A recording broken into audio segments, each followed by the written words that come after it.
Nick here with more Dark Souls content. Following the video I did on commonly overlooked rules, which you can find linked in this video, some of you asked me for an episode about push rules. So let's talk in depth about it. On my channel you can find more Dark Souls the board game content, as well as how to play videos, reviews and unboxing of board games. If you're new to my channel, welcome, and consider subscribing to receive the latest updates. Alright, so let's start with the movement attack push, which is the move that the large hollow soldier has. It's right next to the movement icon. It has a shield with arrows and a number inside, which is the damage the push will deal. You start with the enemy movement. If the enemy ends its movement on the same node as the character, all the characters within that node can do two things, either dodge or block.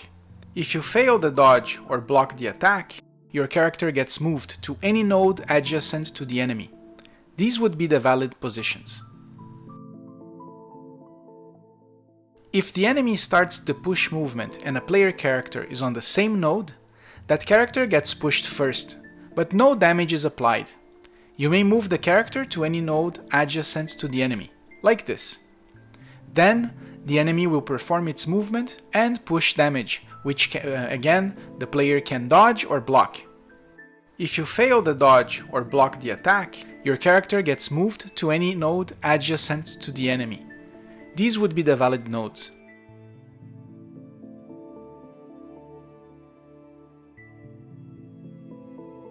If you receive a movement push and you are against a corner, you have to move either to the sides or behind the enemy.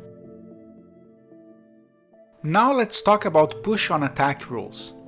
The Silver Knight Swordsman is a type of enemy that has push attacks, and these types of push have slightly different rules. If the enemy reaches the correct range for the attack, the player can either dodge or block the attack.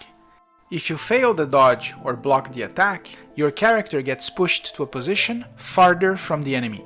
In this example, I would have to move here. If an enemy performs a push attack and you are against a wall, then your character is pushed to either one of the sides.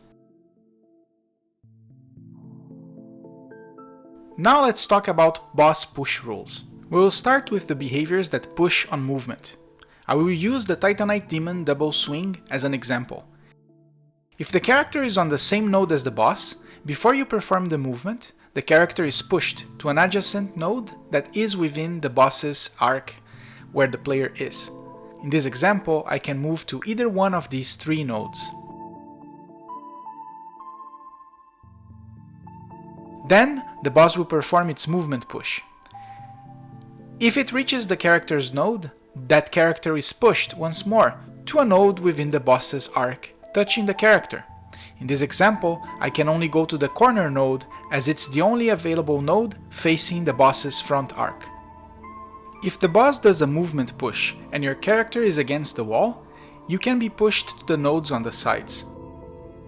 If the boss does a movement push and your character is on a corner node, you may move the character to the nodes on the sides along the wall or behind the boss, like in this example. And remember, if multiple characters are pushed, they may choose to be pushed to different nodes. Next, let's talk about the boss leap movement. Whenever the boss does a leap movement, it will push any character on the node it leaped into. These characters can move to any node adjacent to the boss.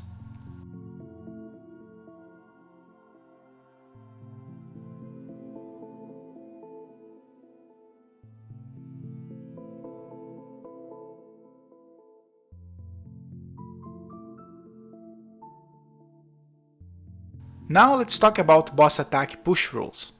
For that, we will use as an example the grab and smash behavior from the Titanite Demon. When the attack is performed, the character is pushed to a node within the boss's arc that is the farther from the boss. In this example, I would be pushed to either of these three nodes. If this attack pushes a character against a wall, the player has to move to the nodes on the right or left side of the wall. This guide should give you enough information so you don't have any more doubts about push rules. Are there any other subjects you would like me to discuss about, related to Dark Souls or other board games? Feel free to leave some comments below. And if you want to see other Dark Souls videos or board game content, just click on the link above. Thank you and see you next time.